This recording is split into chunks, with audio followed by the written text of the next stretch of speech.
Hey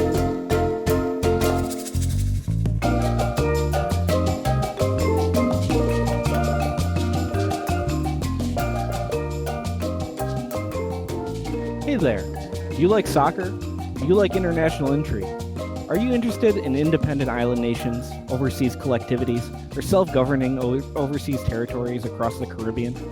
Well, friend, we have a podcast for you. This is the World of Concacaf Podcast. My name is Eric Schmitz. I'm Donald Wine. And I'm Jonathan Slape. And we're here to talk about CONCACAF, the Confederation of North, Central America, and Caribbean Association Football. Donald, what's so great about CONCACAF? Well, for me, it really just ties into, I love visiting all these countries. I love learning about the culture. I love learning about the food, the history, seeing some of the beauty they each have to offer, mixing it up with locals, and also the fact that you can watch a match at 8,800 feet with smog clogging your lungs, or you can watch on a patch of grass next to the country's airport. You really get it all. I love CONCACAF. It's the greatest federation in the world. I mean, I have to echo those sentiments, but it's also, I would feel, the most bonkers, wild federation there is. There's a reason that if you've been an American soccer fan for a long time, you've heard about that's so CONCACAF or getting CONCACAF'd. It is just it's wild, it's unpredictable, and going to the beach when you go and watch some soccer is never a bad thing. Look, no other confederation has a hashtag. No one says you got UEFA'd. No one does that. But you can get CONCACAF'd really, really bad. And I think you can get CONMEBOL'd. I could maybe say you get CONMEBOL'd. They're not good with hashtags down there. No. So we got it. We got the hashtag game on lock. You got CONCACAF, hashtag. Yeah, nothing that happens in CONMEBOL can compare to what happens in CONCACAF. And I think I got to echo what you guys had said. It's, some might say the top level of soccer, you see like Germany playing France. You know what? I don't know if they can play to that level if you throw them in San Pedro Sula, whether it be a turf field, torn up pitch outside at like a high school level mound stadium. Still there. Yeah.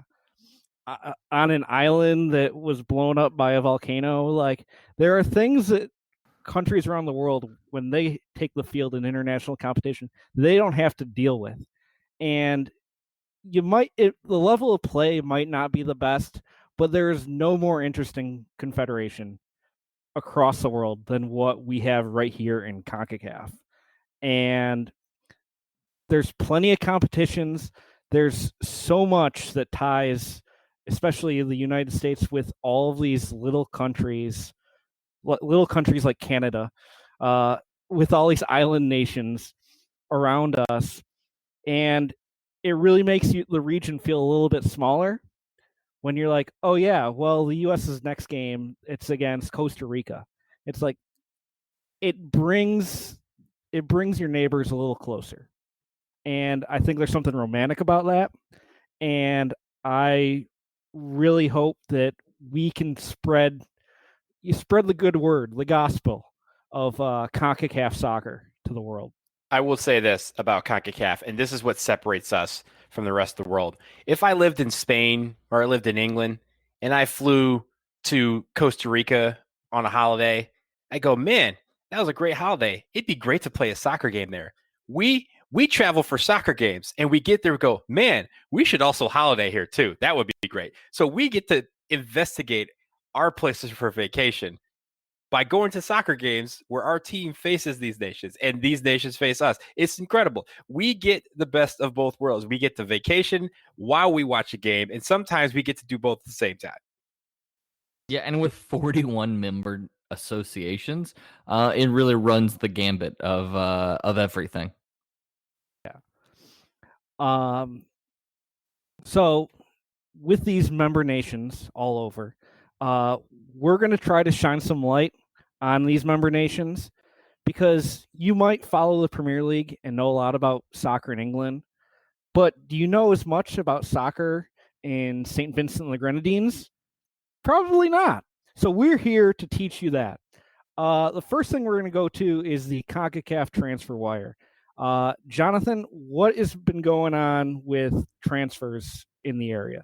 Yeah, so first with the CONCACAF transfer wire, we're gonna talk about some of the Americans moving, some of the Mexican players that are moving all over the world, but we really want to try to shine the light on some players from small countries like Canada, and the Caribbean. But so we're gonna just want to touch on a few transfers.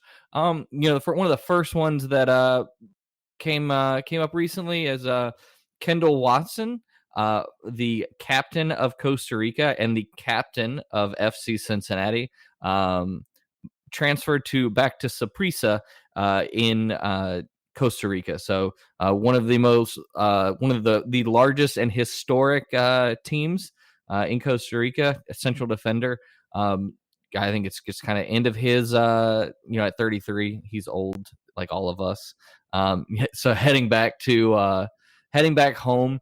And then, outside of U.S. players, Canadian Stephen Estucotillo, going from Sporting in Portugal to Pacos Faria. So he's on the move. I think looking to get some playing time, because I know that at anytime you're at Sporting, breaking through that, breaking into that team is difficult. And then also, I mean, I think the big things is, as the CBA and MLS was kind of up in the air, we saw a lot of Americans making short-term loans across the pond to England. So you have, Donald's Paul Areola and Jordan Morris heading over to Swansea, guys like Daryl DK heading to Barnsley. So we're going to try to break down not just some of the big transfers, but some of the lesser known ones. Any other, Donald, Eric, any other transfers that stick out with you guys? Nothing that necessarily sticks out, but I do want to touch on the Jordan Morris and Paul Areola loans. Actually, the DK loan as well.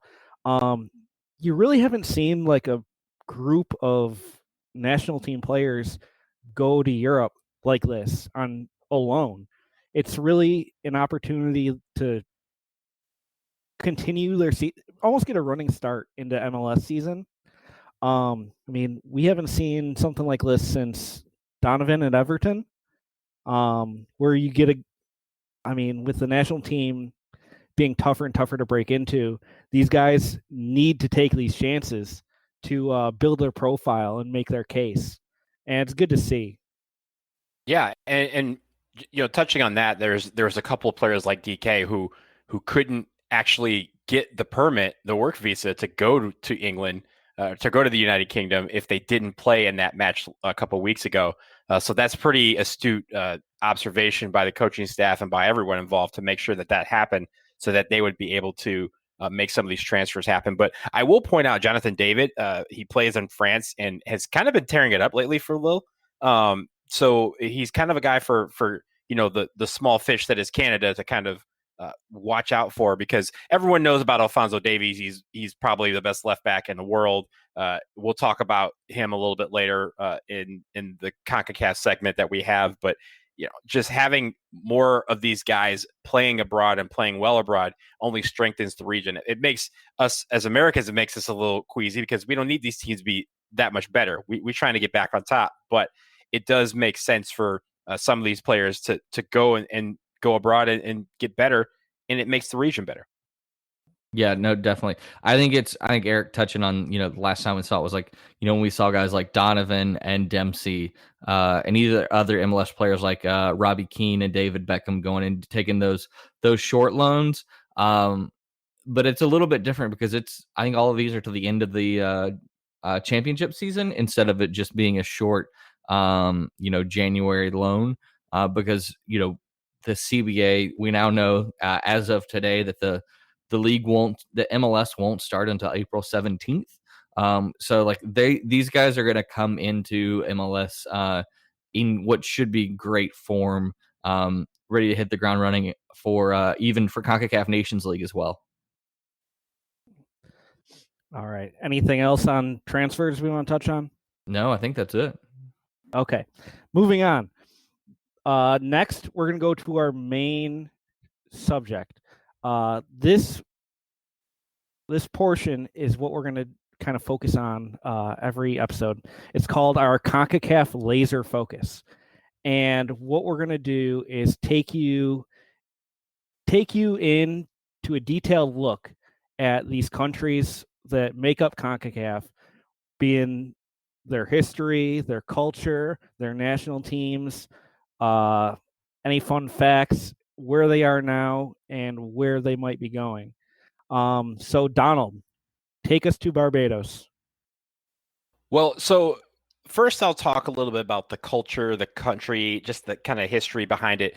And every week, every time we do one of these, we'll focus in on some of these aspects. We obviously can't get to everything, but for now, for Barbados, I do want to start with kind of the history. It was one of those countries that was discovered by everyone. Everyone kind of claims that they discovered it first, but the Portuguese were thought to be the first country to kind of make it to the island. The Spanish, the English, and even the Irish all tried to colonize the island as well. The English kind of made the most inroads in that regard, which is why most people in Barbados speak English. But a lot of the indigenous population was run off the island by the Spanish. The British ended up kind of taking their place and settling in droves. Because of that, there's English, there's some Creole patois spoken a bit, but English is king in Barbados. So you don't have to worry about learning a local language.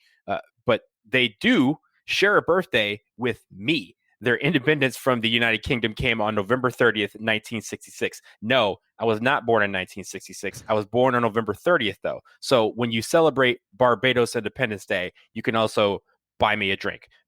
So Barbados, their locals, they colloquially call themselves Bajans. They refer to their home island as Bim. Is kind of a word that was used by Igbo slaves that settled on the island.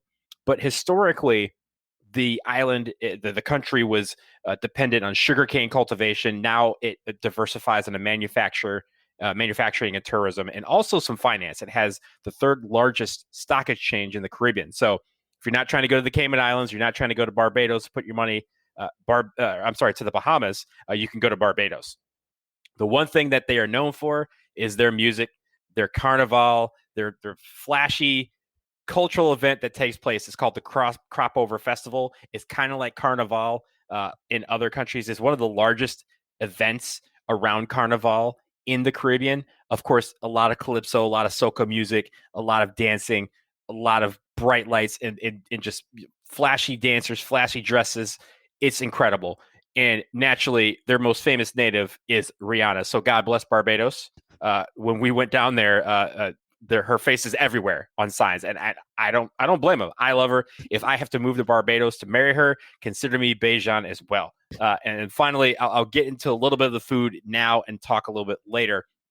They have a mixture of kind of African, Indian, Creole cuisines. You'll have a lot of dishes, a lot of curries, a lot of fish. But their most famous thing is the rum. Barbados is known for two rums. One you may have heard of because it's really good, and one you may have heard of because it's literally everywhere. The most famous rum is Mount Gay Rum, which is the world's oldest remaining rum company. It was established in 1703. It is easily one of the top 5 rums that you can drink in the Caribbean. I'm saying this as I sip on some right now, but there's also Malibu. Malibu is a rum that if you haven't heard of Malibu, you probably don't drink, but Malibu is everywhere here in the United States, and Malibu is a product of the Barbados. So Barbados, great country, very small, but has a lot of flavor, a lot of passion, a lot of style, and of course, a lot of rum. If you haven't had Malibu coconut rum, did you go to college? Or were you just not? Were you ever a youth? A Ute. Yeah, were you a Ute? But literally, I mean, when I say it's like if you don't drink, you probably have heard of Malibu. Like it's in music, it's in movies, like it's everywhere. But Mount Gay is the one that, like, if you're trying to find a rum that you're just trying to sip on and have a great time, they obviously have different varying years. There's some you can mix, there's some you can just sip on. Mount Gay is fantastic. Yes, and I do need to state for the record that this is a very pro rum podcast. We're going to be drinking a lot of it. I have a lot of rums from these travels. We're going to discuss all of it. Well, that's one of our favorite topics here. All right. Thank you, Donald, for the Barbados primer.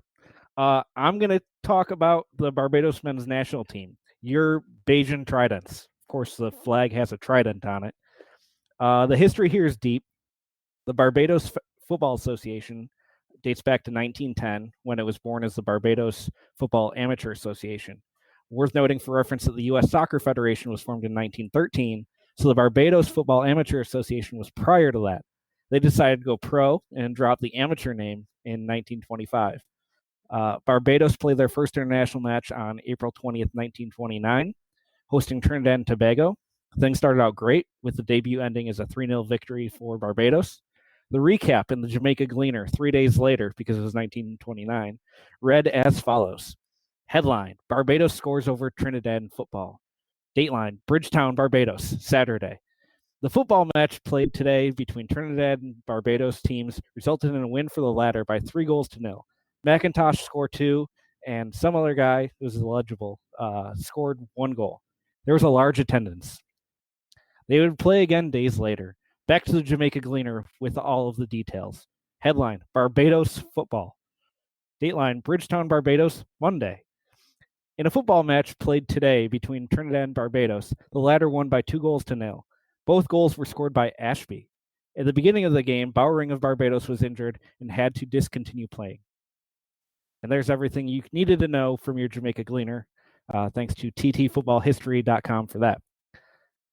The Barbados FA joined CONCACAF in 1967 and became a FIFA member in 1968 and entered World Cup qualifying for the first time for the 1978 World Cup in Argentina.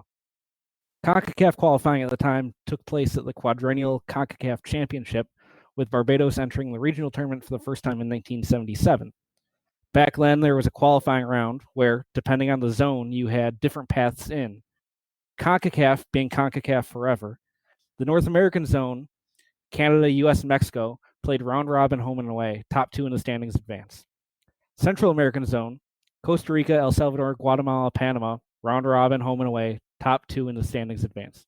So, of course, naturally, in the Caribbean zone, we play 2 legs, aggregate goals. Winner advances.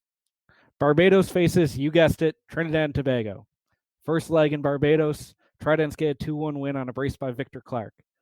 Second leg in Port of Spain, TNT wins 1-0. 2-2 on aggregate. Away goals tiebreaker. Nope. It's CONCACAF. We're playing a playoff 2 weeks later. Barbados that sounds like CONCACAF. Listen, it's going to be a recurring theme this whole time. So we're playing a playoff 2 weeks later. Barbados hosts in Bridgetown. Trinidad scores early. Victor Clark ties it for Barbados, 1-1 at the half. In the 74th minute, Trinidad's Leon Carpet puts TNT up 2-1 before in the 85th minute, there he is. The Bajans, Victor Clark scores again into his own goal. Final score, Trinidad and Tobago 3, Barbados 1. Trinidad moves on to the 1977 CONCACAF Championship. Through the 80s, Barbados did not enter the CONCACAF Championship, ergo did not qualify for the World Cup or anything. But in 1989, thanks to Big Oil, Barbados got some action. Shell, yes, as in Royal Dutch Shell, the oil company, decided it'd be cool if there was a Caribbean international soccer tournament. Shell had a base in Barbados and decided on Barbados as host because they had an international airport. Key factor in hosting an international event. So now you have the 1989 Shell Caribbean Cup in Barbados. As hosts, they avoided qualifying and got a bye to the finals. They opened finals Group A with a 1-0 win over Guadeloupe before a 3-0 loss to, of course, Trinidad and Tobago. TNT advanced, beat Grenada in the final, and took the $10,000 grand prize as winners of the 1989 Shell Caribbean Cup.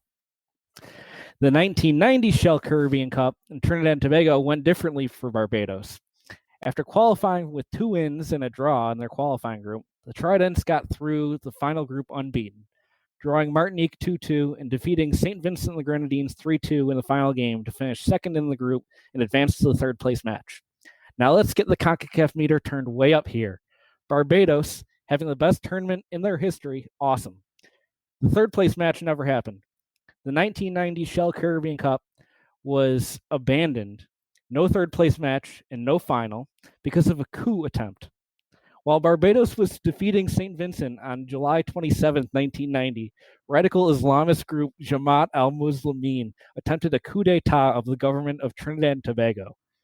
The group stormed Parliament and took the Prime Minister hostage, along with most of his cabinet hostage, took over TTT, the state-owned national television broadcaster. The siege lasted 6 days before the radical group surrendered, but the damage was done and the 1990 Shell Caribbean Cup would not be completed. You think we're done with the Caribbean Cup here?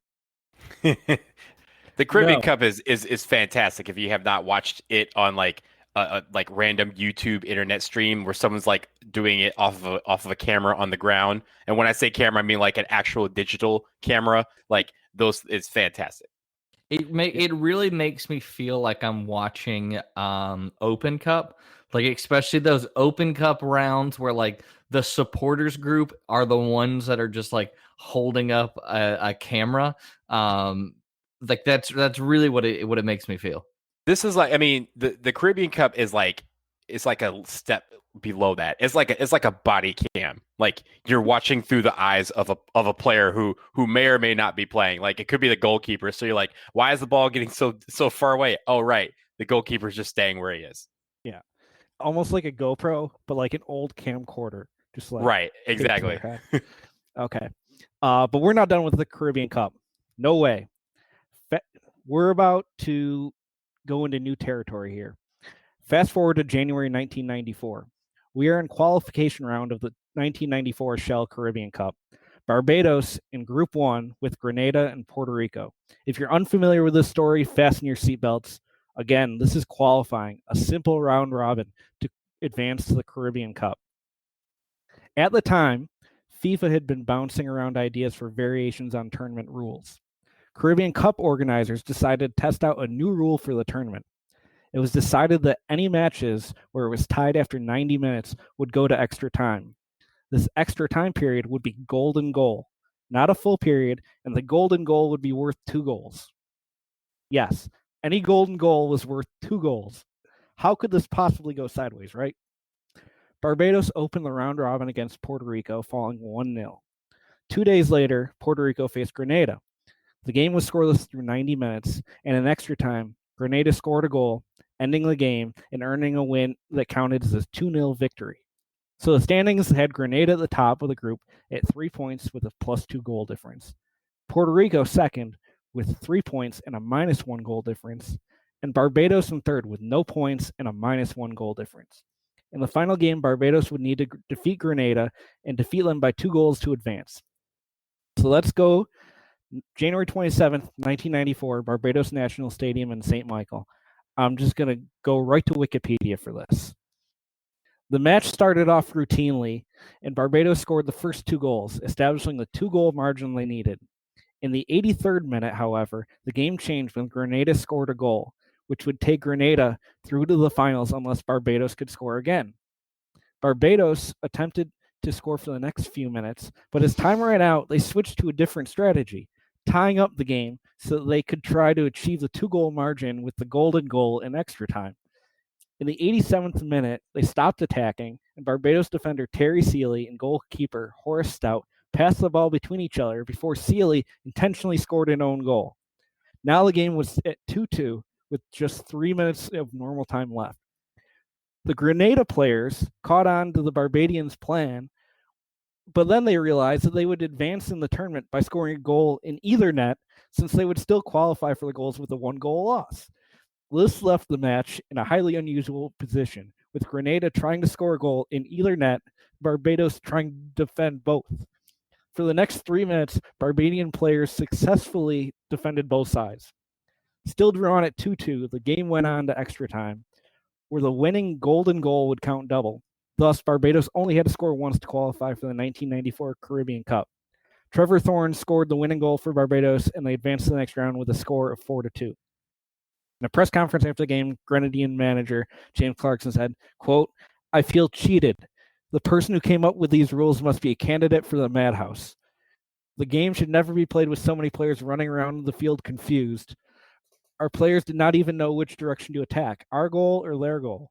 I've never seen this happen before. In football, you are supposed to score against the opponents to win, not for them." The double golden goal rule was used 5 times over the course of qualification in 1994, and the Caribbean Cup organizers scrapped the rule after the tournament. Though the Barbadians' own goal was highly unconventional, FIFA decided not to penalize them because they were playing optimally under the circumstances. That's all from the Wikipedia page for the game. Worth noting that there's a Wikipedia page for a 1994 Caribbean Cup qualifying game because this is CONCACAF. Absolutely incredible. Barbados ended up finishing third of 4 in the group stage and did not advance to the knockout. It's been a rough go for Barbados over the last couple of decades. They have yet to qualify for a Gold Cup. In 2008, they earned a decent result during 2010 World Cup qualifying, falling by just a 1-0 score to the United States in the second leg of their second round series at home. Of course, the first leg was an 8-0 win by the U.S., which you may remember as being the biggest win in U.S. men's national team history.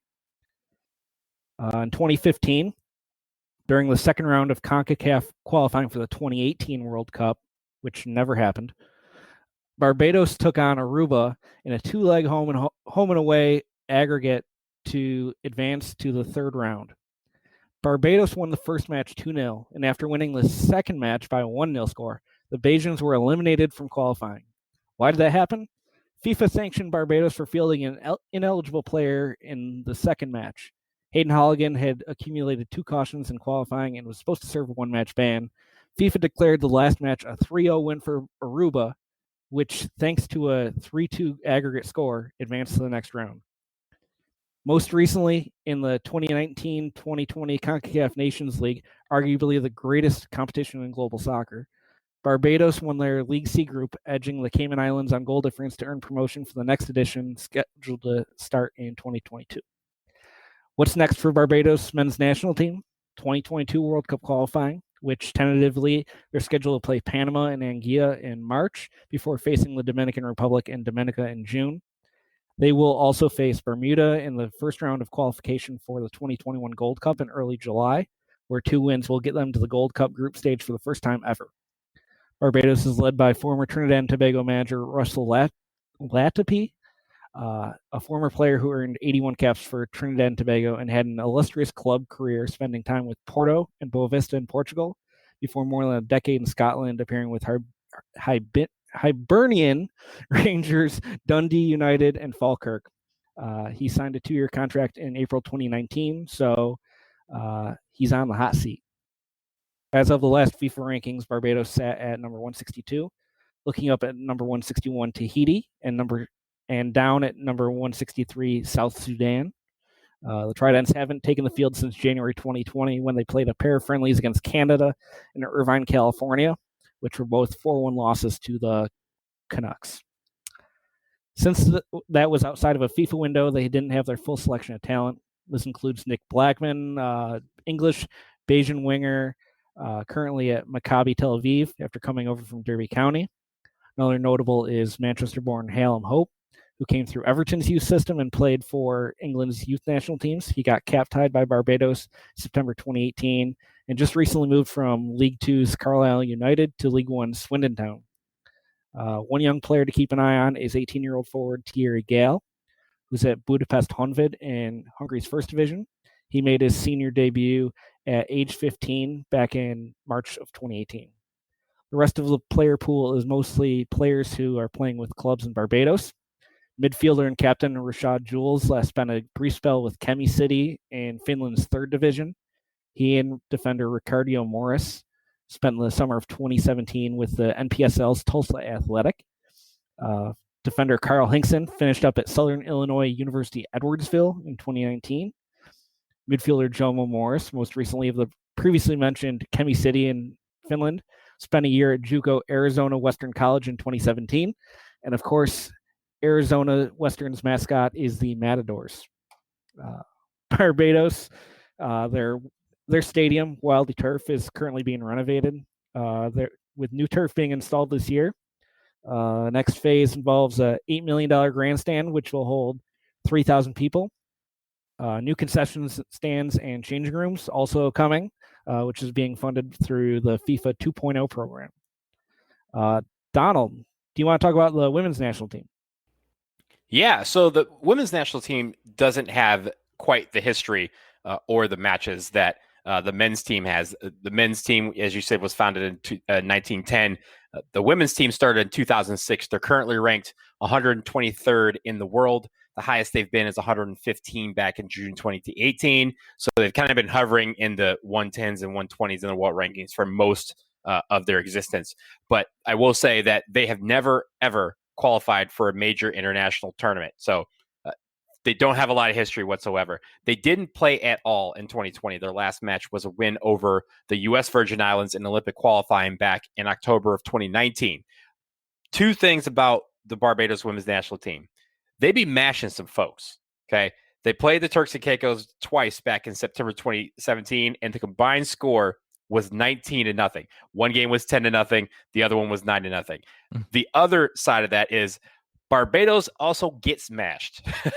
Jamaica got them 7-0 in Olympic qualifying, and Suriname, we'll talk about them down the line, but they dropped 10 on them back in 2007. Cuba has also dropped 7 on them, and Trinidad and Tobago said at one point, 10 seems excessive. We're only going to give you 9. So they have some issues with scoring. Sometimes they score a lot, and sometimes they get scored on a lot. So their defense is very inconsistent, but it stems from the fact that they just don't have a program in place that will allow them to play games consistently. I think with the creation of the new Nations League that's coming in 2023, will help them kind of get back to investing resources into their women's program so that they can become more consistent and develop talent. But right now, it's just not there.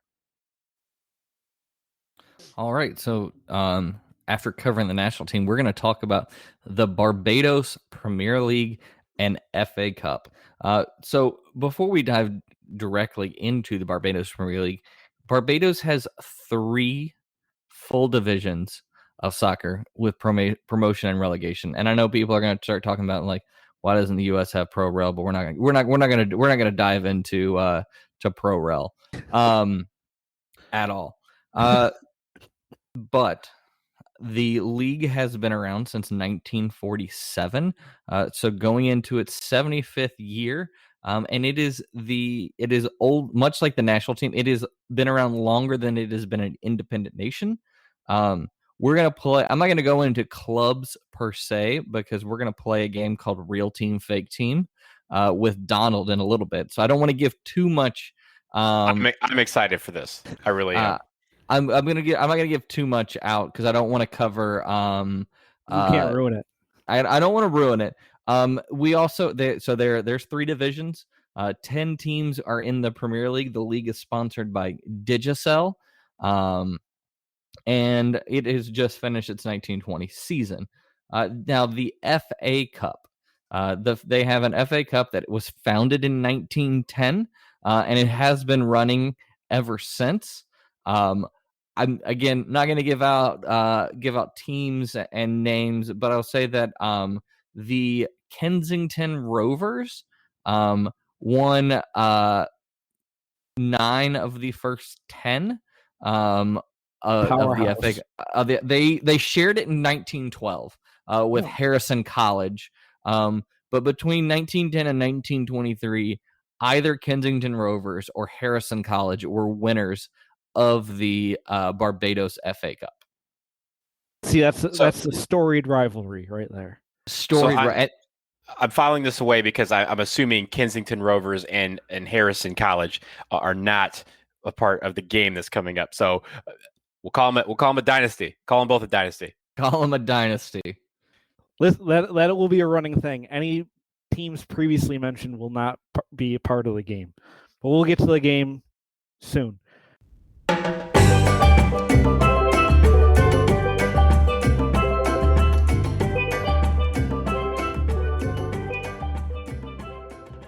Our next section, we're going to call this That Sounds Good, where we're going to find something like a local delicacy, or whether that be a food, whether that be an alcohol, just something, where you look at it and it's like, that sounds good. So Donald, why don't you tell us about something that sounds good in Barbados? Yeah, and when we do this segment, sometimes it'll involve a personal experience, or at least experience that the two of us, or the three of us, have taken in said country. And this week, or this episode for Barbados, it just so happens that it is a personal story involving Eric and I. So Eric and I went to St. Vincent and the Grenadines for a World Cup qualifier back in 2016.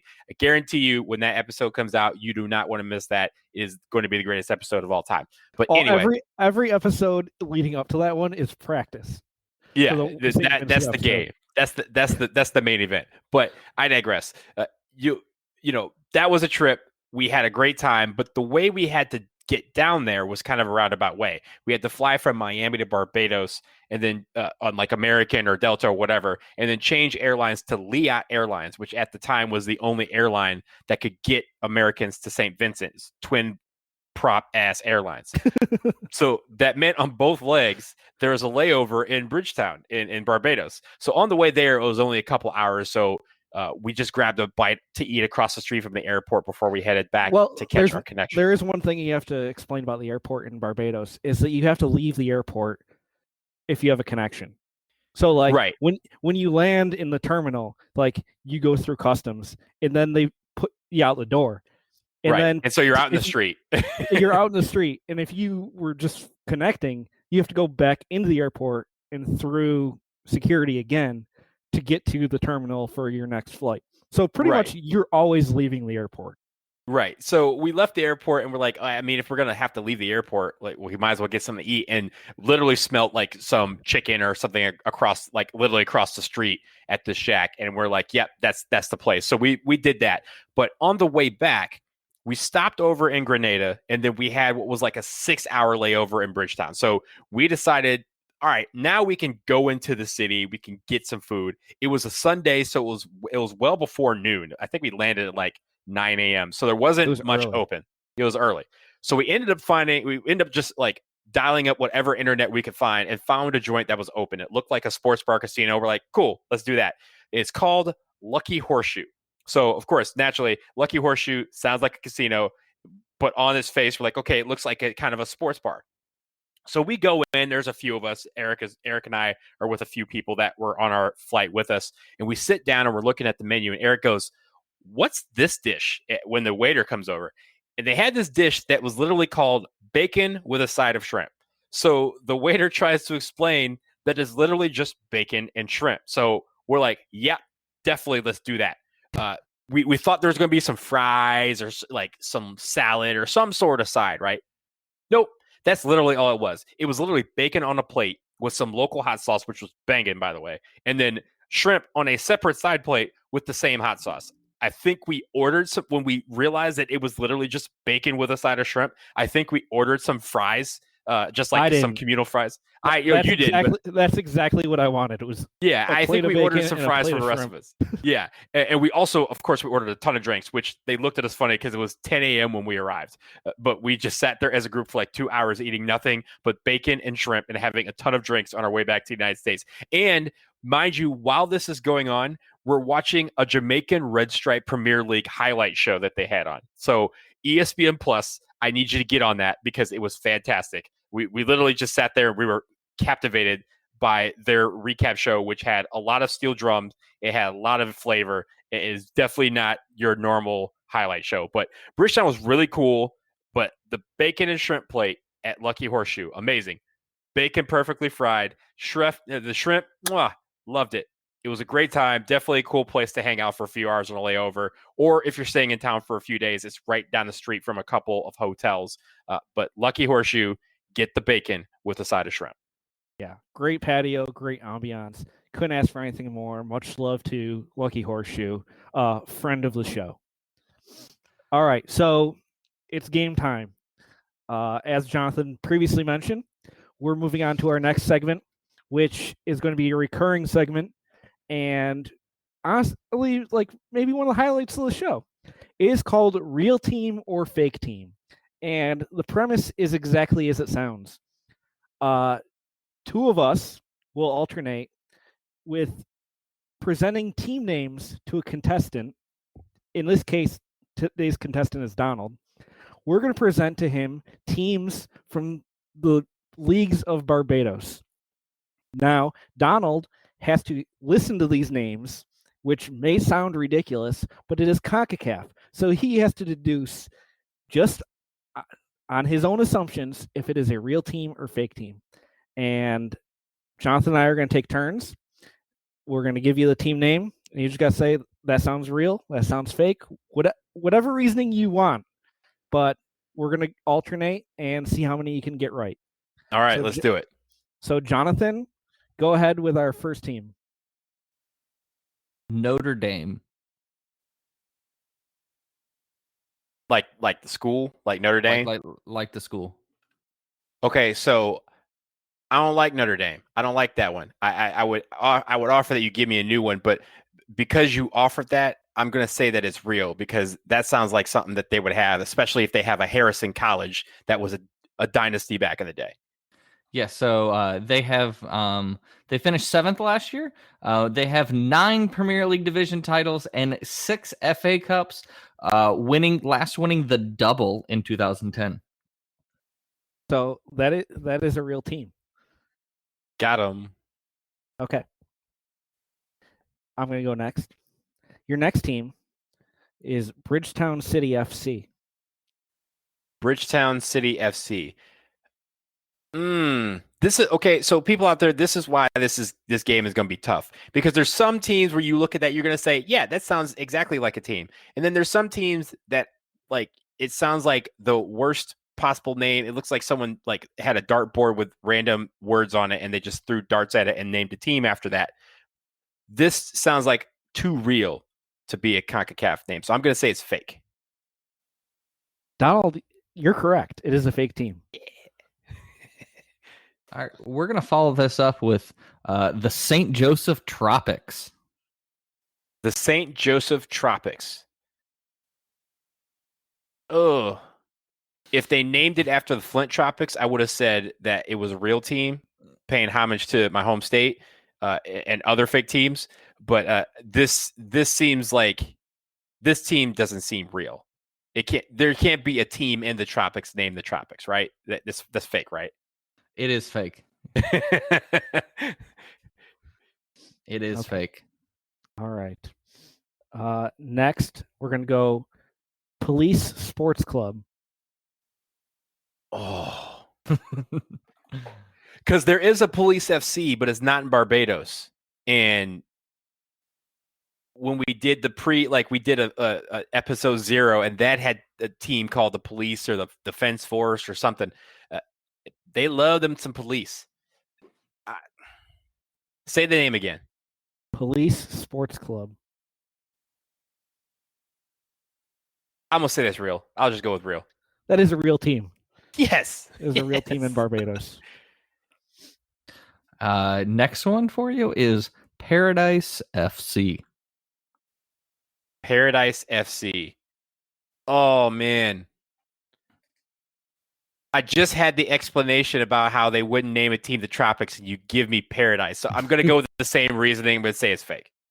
That is wrong. They are a real team. They finished 3rd last year in the 1920 season that was suspended due to the pandemic. They most recently won the Barbados FA Cup in 2018 for the 6th time. And last won the Barbados Premier League in 2003, located in Christchurch, Barbados. I will just say any of these teams that are real, if you are sponsored by Lucky Horseshoe, you are the podcast's favorite team. I'm just gonna throw that out there. Yeah, we should probably do more research as to team sponsors. Mm-hmm. See if we can get a little tie-in. All right. So last one. FC Megaballers. FC Megaballers. Is the last letter a Z? No, it's an S. It's fake. It's fake. They got to have a Z. That is real. That is a real team. Division 3 of Barbados, in Zone 2 of Division 3 of the Barbados League system. Yeah, we got to work on their name. We got to work on their spelling. We got to have some zip. We got to have some Z's in some of these names. So that's 4. Did we get 4 for Donald? Yes, we did. That was 4 for Donald. Okay. So the inaugural edition of Real Team Fake Team. Donald putting up a 4 spot. We're gonna 4 out of put 6. That's the passing grade. I'll take it. Yeah. 2 out of 3 ain't bad. Yeah. Meatloaf said it. You got it. All right. So that was Real Team or Fake Team. Looking forward to the next edition already. Next segment is the Jack Warner update. Jack Warner, obviously, you may know him as the exiled former FIFA Executive Committee member who has been banished to Trinidad and Tobago, avoiding prosecution for crimes in the United States. He was recently in the news. Let's go to Trinidad and Tobago Newsday. The headline, Warner, Joe Public FC never wore Adidas jersey. So let me read you some of this article. Former FIFA vice president and special advisor of the TTFF, Jack Warner, has denied claims made by an ex-Trinidad and Tobago goalkeeper, Shaka Hislop, that shirts which were intended for the members of the Soca Warriors national team at the 2006 FIFA World Cup in Germany were used by players of his domestic club, Joe Public. Now, sidebar, Jack Warner owned a team in Trinidad and Tobago, and the name of the team was Joe Public. Just that's the name they came up with. Joe Public is a world famous team. Like, it's not a CONCACAF famous team. That's a world famous team. You go all parts of the world, you see people walking down the street in Joe Public jerseys. I will say DC United played Joe Public in the old CONCACAF, before CONCACAF Champions League. They played Joe Public in like 2006. And I think they actually came to DC. This was the year before I came, and I was pissed because I was like, yo, this is literally like a team called Joe Public. It's like the best name in CONCACAF. I want to ask what jerseys they were wearing, because I'm going to continue with this article because it's just absolutely ridiculous. Hislop, on a video clip on ESPNFC.com, said, in the World Cup, we got sponsored by Adidas. We get there, they tell us we have 3 shirts, that's all. In the group stage, we play 3 games against Sweden, England, and Paraguay. So the players are like, hold on, I want to swap shirts with an opponent, and then I wouldn't have any shirts. It got into a big heated debate at the team hotel. Hislop, a football analyst at ESPNFC, continued, we are arguing with the administrators, and they are bargaining like they only gave us 3 shirts. So we were like, well, what if we got through to the next round? Then they said they would have given us more. The story goes on. However, Hislop pointed out, for the start of the next domestic season in TT, Jack Warner sponsored a team called Joe Public. Joe Public played in national team shirts in the league campaign. Quote, if you played 3 games, you had to make a choice as to whether you keep the TT shirt or you swap it with the opponent, only to find out that all the extra shirts were commandeered and used as a club shirt in TT. Contacted, Jack Warner said, quote, Joe Public never even wore an Adidas shirt. Hislop wants to bring that after more than 10 years. I'm tired of those guys. In 2021, he remembered Joe Public's shirt. I have no issue with that. That is a pack of expletive, continued Warner. After 15 years, he now remembered that Joe Public had Adidas jerseys. So, Jonathan, your thoughts on the Joe Public jersey fiasco? I mean, screw Jack Warner. Those are my thoughts. Okay. Donald, your thoughts? Jack Warner sucks. All right. Thanks, Donald. And that's our Jack Warner update. Let's move on to what's next in CONCACAF. Donald, do you want to talk about what is ahead in the calendar in 2021? Yeah, so there's a couple things that are one happened tonight, like literally minutes before we recorded, and then also something that's taking place tomorrow, and then something for the future. So I'll start with tonight. Just literally minutes before we started recording, we got the round of 16 for the 2021 CONCACAF Champions League. The draw took place tonight. So I'm going to go through the teams and who they were drawn against. I don't know if you guys have even seen this, because literally like right before we came on, this happened. So I'll take you through the teams. Cruz Azul, and a reminder right now, the American teams and the Mexican teams will not face each other. They kind of are in the same pot, and they get drawn against the rest of the region that has made it to the round of 16. So Cruz Azul will face RKFC, who is from Haiti. Club Lyon will take on the Canadian champion. We don't know who that is yet. It's either Toronto FC or Forge FC out of Hamilton in the CPL. I think they play in a couple of weeks, and the winner of that game will play Lyon in the Champions League round of 16. Monterrey will take on Club Atletico Pantoja from the Dominican Republic. Columbus Crew from Major League Soccer will take on Real Esteli from Nicaragua. The Philadelphia Union, they get the worst draw of everyone. They go to Saprissa. Saprissa is probably the most difficult place to play in all of CONCACAF. Their stadium is awful. It sucks, and I want to go visit before I die. Atlanta United will take on Alajuelense. I will say, having gone to Alajuelense in Costa Rica, which is just outside of San Jose, literally minutes from Saprissa, Alajuelense Stadium, when full, is the loudest stadium in soccer that I have ever been a part of. It is banging loud, and everyone needs to go. I will take you. They have great food outside the stadium. They have great drinks outside the stadium. And inside the stadium, it is a 10 box full of nothing but noise. The last two, we have Club America versus Olympia, and then Portland Timbers will take on Club Marathon from Honduras. So they spread out the competition this year. The round of 16 starts in April, and they're going to have, the first leg, the round of 16 in April. The quarterfinals will stretch into May. The semifinals aren't until August and September, with the final being a single leg somewhere in the late October range. So instead of having everything done by April, they're going to have everything spread out throughout the year, which actually could play well into the hands of the Major League Soccer teams who will probably get their legs under them by the time the season starts. I do want to focus more on what's going on tomorrow. It's the Club World Cup final in Qatar. Bayern Munich will take on Tigres. Tigres, who won the 2020 version just back in December of the Champions League. They are the first CONCACAF team to ever make a Club World Cup final. They are firing on all cylinders, and it's hard to say that they will have a chance to beat Bayern because Bayern is very, very good, but you cannot stop Gignac. He's the man. Gignac had 2 goals the other day to propel them to the final. So against Palmeiras, which is a traditional powerhouse out of South America, out of Brazil. So Tigres has a chance to claim CONCACAF's first Club World Cup, and they would have that patch on their jersey for all of for the rest of the year, which would be incredible. So to stay tuned to that. That's going to be on FS1, I want to say, tomorrow afternoon, Thursday, February 11th. And then finally, the CONCACAF Champions League is going to get kind of a redraw, and they're going to get reshuffled around, and they're going to expand it in a couple of years. Starting in 2023, they're going to bring back the group stage that used to happen for everybody, but is going to involve 50 teams, including 20 from Canada, Mexico, and the United States. I won't get into all the other ones, but I'll focus in on North America, Canada, Mexico, and the U.S. 20 teams will qualify. A lot of them will be through domestic leagues and cup competitions.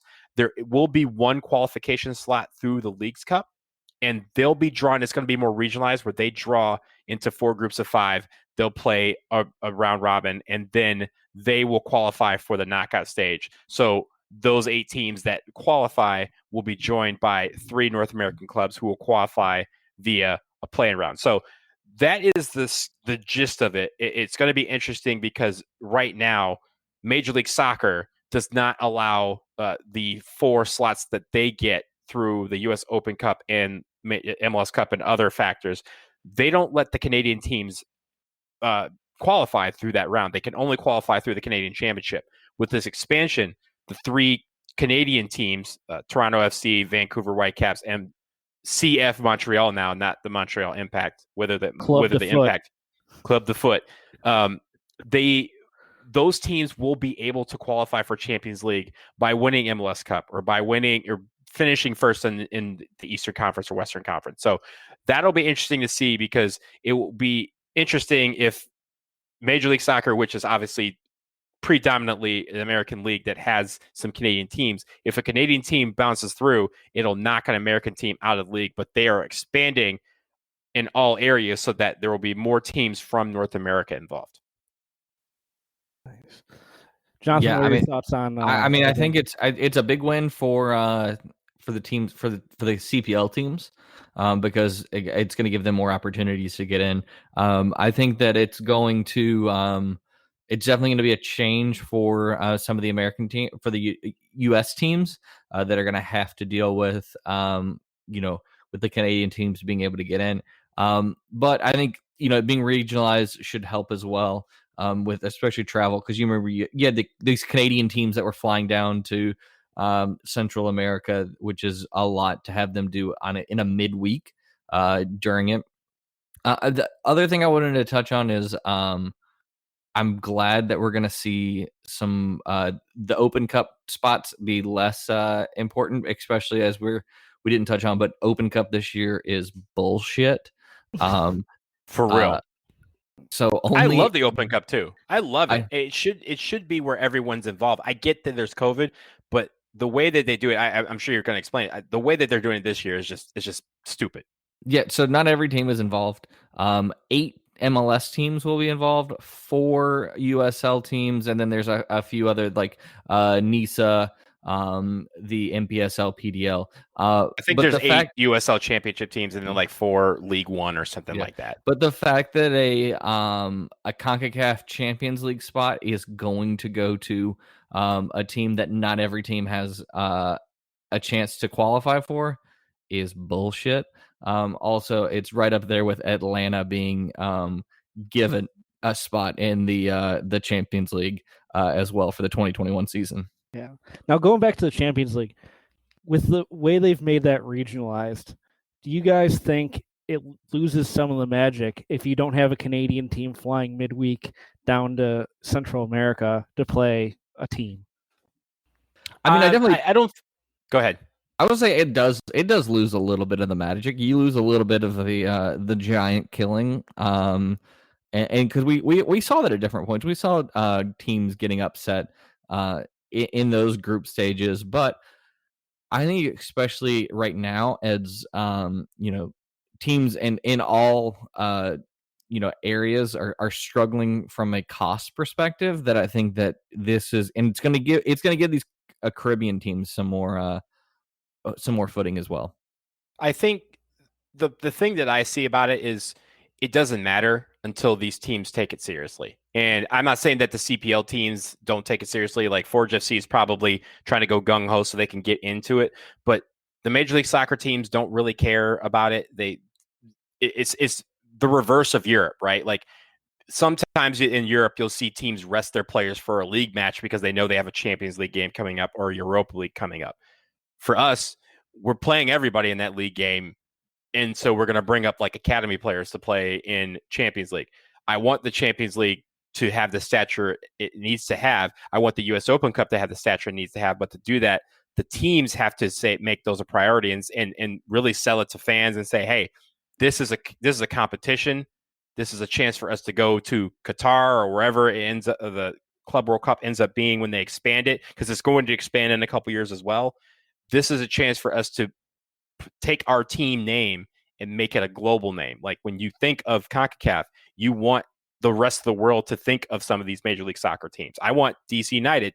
You guys want Nashville SC and New York Red Bull or whoever to be those teams that people think of when they think of Major League Soccer. But to do that, you have to win U.S. Open Cups. You have to win League Cups. You have to win championships. You have to get to the Champions League and you have to succeed and do well. But to do that, you have to put your effort and put your resources into doing it. Yeah. No, and as you mentioned with Europe, like teams emphasize that because there's so much money involved, there's not enough money into CONCACAF Champions League right now. Maybe you see that change. Hopefully the format changes they're making help facilitate that. Other than that, do we think Tigres got it tomorrow? Do we think they're going to get it against Bayern, or do we think Bayern is just toying with the police? I think Bayern's I think it's Tigres doesn't have a chance. I mean, I think it's a big deal that the fact that they got to the final. I mean, even last year we saw Monterrey when they played Liverpool took them to extra time. So like, I mean, there's definitely a chance. Bayern is just a machine at this point, though, and so I just think they're just going to roll through. But that's why they play the games. I'm looking forward to nobody in Major League Soccer saying, let's get on board with CONCACAF. Let's be Team CONCACAF like they were Team Major League Soccer when LAFC made the final. I'm looking forward to that not happening tomorrow because they're not going to get behind Monterrey. Because here's the thing: if Tigres does win, like if they do slay the Giants and they beat Bayern Munich, how pissed is Major League Soccer going to be that they didn't put resources into it, and because of that, a team from Mexico is going to benefit, and Liga MX is going to get extra stature and extra boost and extra profile because they host the Club World Cup champs. You can't get mad about it because he could have done that thing every year for the last couple of years. Like there's no reason that you didn't start now. Like start yesterday. So I'm gonna couple things. I am never one. You will never hear me on this being Team MLS to see a team win the CONCACAF Champions League. I want chaos. I want others to be miserable. So I'm just gonna put that out there. But more Joe Publics, more mega ballers. Give me mega ballers. Yeah. But I think that the Tigres is a little more easier to stomach because it's not your Club Americas. It's not the big boys or Chivas. But I think to the point of MLS being able putting in resources, I think knowing that 8 teams can qualify from the United States will allow these teams to plan a little bit better. Because right now we're kind of at the point where you don't know if you're in the next year's Champions League and really until the end of the year. So there's not a lot of time that you're able to see teams plan for this. We're seeing that Columbus is in it now, and so you saw with them picking up Kevin Molino, picking up Bradley Wright Phillips, they're preparing for the Champions League run. But I think that we're going to see that with more teams qualifying, you're going to see teams being able to say oh, we plan on being, in the top 3 every year in the league. So we're going to structure our contracts and be able to plan on being there. I will say this about you may not listen to this till after the Club World Cup. So I will say this: if you watch any games in Liga MX, watch Tigres, because Tigres has they have a CONCACAF god. Okay. Andre Pierre Gignac may be French, but that man is pure CONCACAF. He has been CONCACAF. That man was sent down to bestow his grace upon us. And damn it, you better watch him because that man is awesome. I love Gignac. I love watching him play. And Tigres is a great team to watch because of the way they play and because that dude is 35 years old and still just destroying everything he touches. Gignac, CONCACAF god. See, yeah, I can't say that I want to see Tigres win as much as I would want to see a team like Bayern Munich get CONCACAF'd. Right, yeah, introduce them to but the aren't flavor. they prepared to get CONCACAF'd because of Alphonso Davies? Well, they we got rid of should Chris be Richards. ready. They don't know what's coming. They ain't ready. All right. And outside of the club talk, we do have World Cup qualifying coming up next month, so we'll have more to come on that, as well as potential Olympic qualifying tournament, which I guess depends on if there is a Olympics to qualify for. So I guess that's an evolving situation, and we will address that in the next episode, tomorrow's episode, next week's episode, whenever that one drops. I think that about wraps it up. So let's hit stoppage time. This part of the episode each week, if you want to call it weekly, we will talk nonsense. So, boys, what are you drinking right now? I'm drinking a Hemingway daiquiri, aka a Papa Doble, with some plantation white rum in there. Classy. Ooh, very nice. I am drinking. I guess they call it a dark and stormy. I just call it rum with a little bit of ginger ale. Usually you have ginger beer, but I have ginger ale tonight and a little bit of lime juice. But the rum is tying into the theme of this episode. It is malt gator rum. So again, I have the sipping kind. I don't have this the high class sipping kind. I have the mix this with something kind, which is still very good by itself, but mixed with something else, even better. I went high class. I am drinking some Tortuga Cayman rum. Oh, you asshole. I got myself a bottle when we were down there. I mean, shit. I wanted to say last November, but that was. It was a year. Yeah, it's a year and last. Ago. It's that pandemic time. I will say this for anyone out there who listens who has a bead on Tortuga rum, any of them, maybe not the coconut, but anything else, all of them. You are more than welcome. Tortuga, you are more than welcome to sponsor this podcast. We will happily take any samples. We will take big bottles. We'll take small bottles. We'll take any bottles of Tortuga rum because Tortuga rum is fantastic. On that topic, if you are listening and would like to sponsor the World of Concacaf podcast, please email us at podcacaf@gmail.com. Yes, that's exactly how it sounds. Pod, P-O-D, cacaf @gmail.com. We are certainly looking to endorse great products from all across the CONCACAF region, whether that be nice Caribbean rums or beers from anywhere. It could be a different We'll do product. reviews. Or Joe Public jerseys. Definitely. Jerseys are like our must. We have 3 experts at jerseys, and we will review. We will wear them. We will take pictures in them. We'll do photo shoots. We're all very, very, very intelligent and also great looking people. And your jersey will look great on us. I have a saying that everyone has a price, and we certainly have ours. So, so feel free to reach out. We'd be happy to endorse your product. You have our email, podcacaf@gmail.com. Make sure you follow us on social media. On Twitter, we are at podcacaf. On Instagram, we are at podcacaf. On Facebook, we are facebook.com/podcacaf. We got everything on lockdown. So make sure you follow us on all social medias for updates on when episodes are dropping. Feedback, we love feedback. Let us know how it is. Make sure you rate and review us on whatever service you might be listening to, if that's an option. And generally, we just want to interact and talk about how wonderful CONCACAF soccer is.